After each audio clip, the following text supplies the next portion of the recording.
ಹೇಗಿದ್ದೀರಿ? ನಾನು ನಿಮ್ಮೆಲ್ಲರ ಪ್ರೀತಿಯ Chitra and welcome back to my YouTube channel.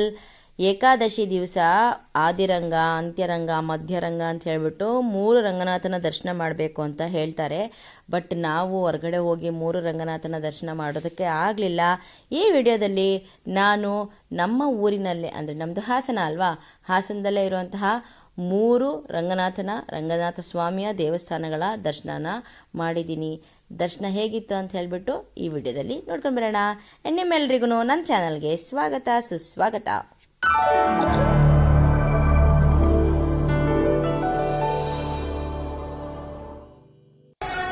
ಬೆಳಿಗ್ಗೆ 7 ಗಂಟೆಗೆ ಹೋಗಿರಲಿಲ್ಲ. ತಿಂಡಿ ಎಲ್ಲನೂ ಮಾಡ್ಕೊಂಡೇ ಹೋಗಿದ್ದು. ಯಾಕೆ ಅಂತಂದರೆ ಏಕಾದಶಿ ದಿವಸ ಉಪವಾಸ ಇರಬೇಕು ಅಂತ ಹೇಳ್ತಾರೆ ಅಂತ.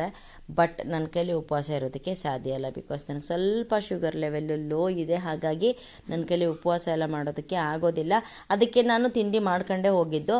3 ದೇವಸ್ಥಾನದಲ್ಲೂ ತುಂಬ ಚೆನ್ನಾಗಾಯಿತು ದರ್ಶನ. ಇದು ಮೊದಲನೇ ದೇವಸ್ಥಾನ, ನಮ್ಮ ಹಾಸನದಲ್ಲಿರುವಂತಹ ಚನ್ನಕೇಶವ ಸ್ವಾಮಿ ದೇವಸ್ಥಾನ. ತುಂಬ ಚೆನ್ನಾಗಿರುತ್ತೆ. ಆ್ಯಂಡ್ ಇನ್ನೊಂದೇನು ಗೊತ್ತಾ, ಈ ದೇವಸ್ಥಾನದಲ್ಲಿ, ಎಸ್ಪೆಷಲಿ ಈ ದೇವಸ್ಥಾನದಲ್ಲಿ ಪ್ರಸಾದ ಅಂತೂ ಹೈ ಕ್ಲಾಸ್ ಆಗಿರುತ್ತೆ. ಯಾವಾಗಲೂ ಅಷ್ಟೇ, ಎವ್ರಿ ಟೈಮ್ ನಾವು ಧನುರ್ಮಾಸ, ನಾನು ಮೊದಲು ತುಂಬ ಧನುರ್ಮಾಸಗಳನ್ನ ಜಾಸ್ತಿ ಫುಲ್ಲು ಹೆಚ್ಚು ಕಡಿಮೆ ಒಂದು 9 ದಿವಸ, ಒಂದು 11 ದಿವಸ, 3 ದಿವಸ ಆ ಥರ ಮಾಡ್ತಾ ಇದ್ದೆ. ಇವಾಗ ಸ್ವಲ್ಪ ಕಡಿಮೆ ಮಾಡಿದ್ದೀನಿ. ಬಿಕಾಸ್ ಮಕ್ಕಳಿಗೆಲ್ಲ ನಾನು ಸ್ಕೂಲ್ ಇರುತ್ತೆ, ಸ್ಕೂಲ್ ಟೈಮ್ನಲ್ಲೆಲ್ಲನೂ ನಾನು ಅಲ್ಲಿ ದೇವಸ್ಥಾನಕ್ಕೆ ಹೋದರೆ ಅವ್ರಿಗೆ ತಿಂಡಿ ಎಲ್ಲನೂ ಮಾಡೋದಕ್ಕಾಗೋದಿಲ್ಲ ಅಂತ ಹೇಳ್ಬಿಟ್ಟು ಇವಾಗ ಧನುರ್ಮಾಸಗಳಿಗೆಲ್ಲನೂ ಮಾಡೋದನ್ನ ಕಡಿಮೆ ಮಾಡಿದ್ದೀನಿ. ಅಷ್ಟು ಬೆಳಗ್ಗೆನೇ ಹೋಗಿ ಮತ್ತೆ ಬಂದು ಮತ್ತೆ ಇಲ್ಲೆಲ್ಲ ಮನೇಲಿ ಕೆಲಸ ಮಾಡೋದಕ್ಕಾಗೋಲ್ಲ ಅಂತ. ಬಟ್ ನಾನು ಧನುರ್ಮಾಸ ಮಾಡೋ ಟೈಮ್ನಲ್ಲೆಲ್ಲ ನನಗೆ ಯಾವಾಗಲೂ ಚೆನ್ನಾಗಿ ನೆನಪಿದೆ, ಎಸ್ಪೆಷಲಿ ಈ ದೇವಸ್ಥಾನದಲ್ಲಿ. ಆಮೇಲೆ ಇದ್ರ ಎದುರುಗಡೆ ಇನ್ನೊಂದು ಆಂಜನೇಯ ಸ್ವಾಮಿ ದೇವಸ್ಥಾನ ಇದೆ. ಈ 2 ದೇವಸ್ಥಾನದಲ್ಲಿ ಕೊಡುವಂತಹ ಪ್ರಸಾದ ಹೈ ಕ್ಲಾಸ್ ಸೂಪರ್ ಆಗಿರತ್ತೆ. ನಾನು ಅದರ ಟೇಸ್ಟ್ ಮಾಡಿದ್ದೀನಿ ನೋಡಿ. ಫುಲ್ಲು ತುಪ್ಪದಲ್ಲೇ ಮಾಡಿರ್ತಾರೆ ಅವರು. ಅಷ್ಟು ಸೂಪರ್ ಆಗಿರುತ್ತೆ ಪ್ರಸಾದ. ಬೇರೆ ಎಲ್ಲ ದೇವಸ್ಥಾನಗಳಿಗಿಂತ ಸ್ವಾಮಿ ಪ್ರಸಾದ ಇಲ್ಲಿ ತುಂಬ ಚೆನ್ನಾಗಿರುತ್ತೆ. ನನಗೆ ಈ ದೇವಸ್ಥಾನದಲ್ಲಿ ಅದೊಂದು ಸ್ಪೆಷಲ್ ಅನಿಸುತ್ತೆ. ಆ್ಯಂಡ್ ದೇವಸ್ಥಾನವೂ ಕೂಡ ತುಂಬ ಚೆನ್ನಾಗಿದೆ. ಆ್ಯಂಡ್ 2ನೇ ದೇವಸ್ಥಾನ ಇದು ವೆಂಕಟರಮಣ ಸ್ವಾಮಿ ದೇವಸ್ಥಾನ, ಶ್ರೀರಂಗನಾಥನ. ಇಲ್ಲಿ ಅದೇ ಇವಾಗ ಮಲ್ಕೊಂಡಿರುವಂತಹ ರಂಗನಾಥ ಇರುತ್ತಲ್ಲ, ಆ ರಂಗನಾಥ ಸ್ವಾಮಿ ದೇವಸ್ಥಾನ ಇದು. ನನಗದು ಫಸ್ಟು ಆದಿರಂಗ, ಇದು ಮಧ್ಯ ರಂಗನಾಥ ಸ್ವಾಮಿ ದೇವಸ್ಥಾನ. ಯಾಕೆ ಅಂತಂದರೆ ನಾನಿವಾಗ ಆದಿರಂಗ, ಅಂತ್ಯರಂಗ, ಮಧ್ಯರಂಗ ಅಂತ ಹೇಳಿಬಿಟ್ಟು ತಮಿಳ್ನಾಡಿಗಾಗಲಿ, ಶಿವನ ಸಮುದ್ರಕ್ಕಾಗಲಿ, ಶ್ರೀರಂಗಪಟ್ಟಣಕ್ಕಾಗಲಿ ಹೋಗಲಿಲ್ಲ. ಸೊ ನಮ್ಮ ಹಾಸನದಲ್ಲಿರುವಂತಹ ಈ 3 ದೇವಸ್ಥಾನಗಳೇ ನನಗೆ ಶ್ರೀರಂಗಪಟ್ಟಣ, ತಮಿಳುನಾಡು, ಶಿವನ ಸಮುದ್ರ ಆಗಿದೆ. ಆ್ಯಂಡ್ ಎಲ್ಲ ದೇವಸ್ಥಾನದಲ್ಲೂ ನನ್ನ ಆರಾಧ್ಯ ದೇವತೆ ತಾಯಿ ಮಹಾಲಕ್ಷ್ಮಿ ಇದ್ದೇ ಇರ್ತಾರೆ. ನಾನು ಹೋದಾಗೆಲ್ಲನೂ ಫಸ್ಟು ರಂಗನಾಥನ ನೋಡ್ತೀನೋ ಬಿಡ್ತೀನೋ, ತಾಯಿ ನಮ್ಮ ಅಮ್ಮನಂತೂ ನೋಡ್ತೀನಿ. ರಂಗನಾಥ ಸ್ವಾಮಿಗೆ ಇದು ಏನಪ್ಪ ಮಂತ್ರಗಳನ್ನ ಹೇಳ್ತೀನೋ ಅಲ್ವೋ, ತಾಯಿ ನಮ್ಮ ಅಮ್ಮನಿಗಂತೂ ಮಂತ್ರ ಹೇಳ್ತೀನಿ. ಸರ್ವಮಂಗಳೆ ಮಾಂಗಲ್ಯೆ ಶಿವೆ ಸರ್ವಾರ್ಥ ಸಾಧಿಕೆ ಶರಣೆ ತ್ರ್ಯಂಬಕೆ ದೇವಿ ನಾರಾಯಣಿ ನಮೋಸ್ತುತೆ ಅಂತ ಫಸ್ಟ್ ಹೇಳ್ಬಿಡ್ತೀನಿ. ಆ್ಯಂಡ್ ಇದು 3ನೇದು ಸೀತಾರಾಮಾಂಜನೇಯ ಸ್ವಾಮಿ ದೇವಸ್ಥಾನ. ದೇವಸ್ಥಾನದ ಹೊರಗಡೆ ಅಂತೂ ಹೇಳೋಂಗೆ ಇಲ್ಲ, ಮಾತಾಡೋಂಗಿಲ್ಲ. ಆ ರೇಂಜಿಗೆ ಇದು ಮಾಡಿದರು, ಏನು ಹೇಳಿದ್ರು, ಅಲಂಕಾರ ಮಾಡಿದರು. ಸ್ವಾಮಿ ಭಗವಂತನಿಗೆ, ಶ್ರೀರಂಗನಿಗಾಗಲಿ, ಕೃಷ್ಣನಿಗಾಗಲಿ, ಸ್ವಾಮಿ ರಾಮನಿಗಾಗಲಿ, ಭಗವಂತನಿಗೆ ಯಾವಾಗ್ಲೂ ಅಂದರೆ ಶ್ರೀಕೃಷ್ಣ ಅವತಾರಗಳು ಏನೇನಿದೆಯಲ್ಲ, ಆ ಅವತಾರದಲ್ಲಿರುವಂತಹ ಭಗವಂತನಿಗೆ ಅಲಂಕಾರ ಪ್ರಿಯ ಅಂತ. ಅದೇ ಶಿವ ಏನಿರ್ತಾರಲ್ಲ, ಈಶ್ವರ ಸ್ವಾಮಿ, ಅವರು ಭಸ್ಮಪ್ರಿಯ. ಅವರ ಅಲಂಕಾರಕ್ಕೇನಿಲ್ಲ ಅವರು. ಆಮೇಲೆ ಅಭಿಷೇಕ ಪ್ರಿಯ ಮತ್ತು ಭಸ್ಮಪ್ರಿಯ ಅವರು. ಬಟ್ ಶ್ರೀಕೃಷ್ಣ ಅವತಾರಗಳಲ್ಲಿರುವಂತಹ ರಂಗನಾಥ ಸ್ವಾಮಿ ಆಗಿರ್ಬೋದು, ಶ್ರೀರಾಮ ಆಗಿರ್ಬೋದು, ತಿರುಪತಿ ತಿಮ್ಮಪ್ಪ ಆಗಿರ್ಬೋದು, ಅವರು ಅಲಂಕಾರ ಪ್ರಿಯ. ಆ್ಯಂಡ್ ಅವ್ರ ಜೊತೆಗೇನೆ ತಾಯಿ ಮಹಾಲಕ್ಷ್ಮಿ ಇರೋದ್ರಿಂದ ಅವ್ರಿಗೆ ಏನು ಅಲಂಕಾರ ಕಡಿಮೆ, ದುಡ್ಡಿನಲ್ಲಿ ಏನು ಕಡಿಮೆ, ತಾಯಿನೇ ತನ್ನ ಜೊತೆಲಿ ಇಟ್ಕೊಂಡಿರುವಂತಹ ಮಹಾಪ್ರಭುಗಳು. ಅವರಿಗೆ ಏನನ್ನೂ ಕಡಿಮೆ ಆಗಬಾರ್ದು. ಅವ್ರಿಗೆ ಎಷ್ಟು ನೀವು ಅಲಂಕಾರ ಮಾಡ್ತೀರೋ ಅವರು ಅಷ್ಟೂ ಏನದು ಸಂಪನ್ನ ಅಂದರೆ ಸಂಪನ್ನರಾಗ್ತಾರೆ. ಖುಷಿ ಆಗತ್ತೆ ಅವ್ರಿಗೆ ಅಂತ.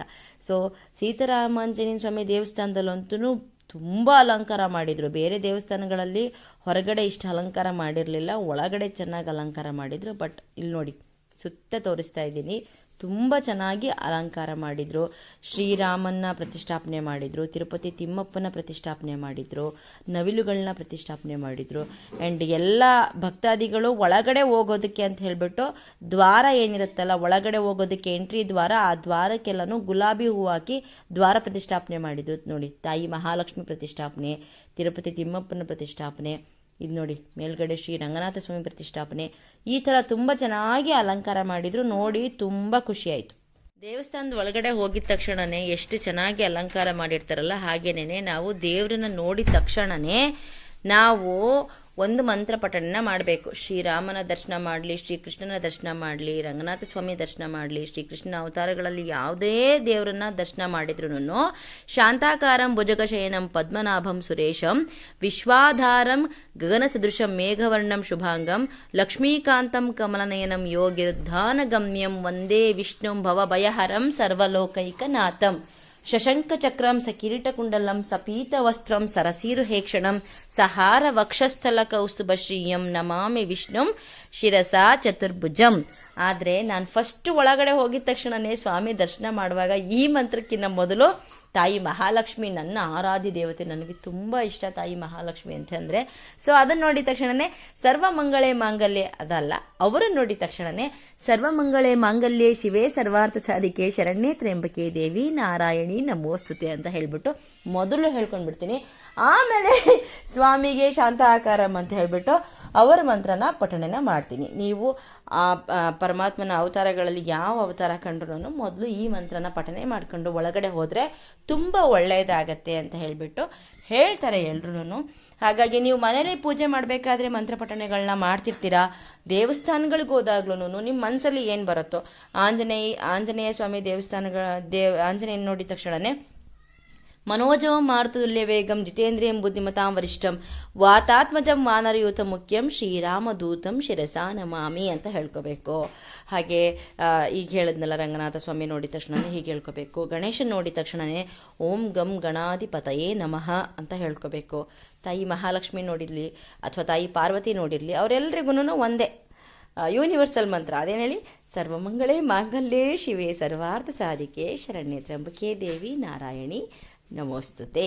ಹೀಗೆ ಒಂದೊಂದು ದೇವಸ್ಥಾನಕ್ಕೆ ಹೋದಾಗ್ಲೂ ಭಗವಂತನ ನಾವು ನೋಡಿದಾಗ ಅಲ್ಲಿ ಅವರ ಮಂತ್ರಗಳನ್ನ ಹೇಳಿದಾಗ ಸುಪ್ರಸನ್ನರಾಗ್ತಾರೆ ಅಂತ ಪ್ರತೀತಿ.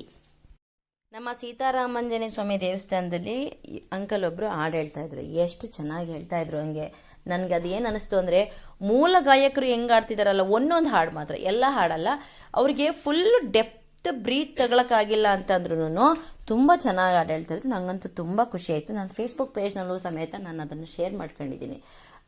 ಅಟ್ಲೀಸ್ಟ್ ಅಂಕಲ್ ಸ್ವಲ್ಪ ಫೇಮಸ್ ಆಗಲಿ, ಅವ್ರಿಗಿನ್ನೂ ಹೆಚ್ಚಿಗೆ ಜಾಸ್ತಿ ಈ ಹಾಡು ಹೇಳೋವಂಥದ್ದೆಲ್ಲನೂ ಸಿಗಲಿ, ಎಲ್ಲ ದೇವಸ್ಥಾನದಲ್ಲೂ ಅವ್ರು ಇರಲಿ ಅನ್ನೋದಕ್ಕೋಸ್ಕರನೇ.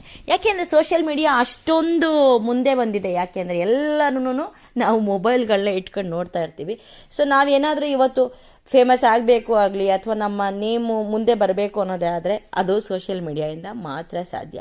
ಈ ಸಣ್ಣ ತೆರೆ, ಇದು ಕಿರುತೆರೆನೂ ಅಲ್ಲ, ಬೆಳ್ಳಿ ತೆರೆನೂ ಅಲ್ಲ, ಸಣ್ಣ ತೆರೆ, ಈ ತೆರೆ ಮೇಲೆ ಯಾರೇ ಕಾಣಿಸ್ಕೊಂಡ್ರು ಅವರು ಖಂಡಿತ ಜನರ ಮನಸ್ಸಲ್ಲಿ ಉಳ್ಕೋತಾರೆ ಅನ್ನೋದು ನನ್ನ ನಂಬಿಕೆ ಇದೆ.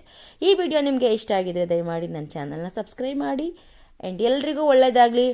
2025ನೇ ಕೊನೆ ದಿವಸ ಇವತ್ತು. ನಾಳೆಯಿಂದ ಹೊಸ ವರ್ಷ 2026 ನಿಮ್ಮ ಬಾಳಲ್ಲಿ ಬೆಳಕು ತರಲಿ.